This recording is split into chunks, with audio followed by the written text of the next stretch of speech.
दिल में निशानी रखले बानी तोहरा प्यार के।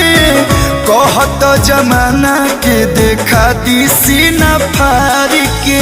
केहू पागल कही केहू आशिकाना कही, आज हम कहतानी कल जमाना कही। अरे तू भले केहू और के हो जा, लेकिन हमके लोग तोहरे दीवाना कही। दिल में निशानी रखले बानी तोहरा प्यार के। कहत जमाना के देखा दी सीना फाड़ के। आज तोहर फोटो बा हो,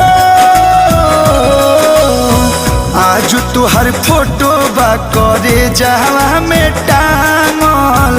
आज तोहर फोटो बा करे जावा में टांगल। यही से दीवाना तोहर भइल बाटे।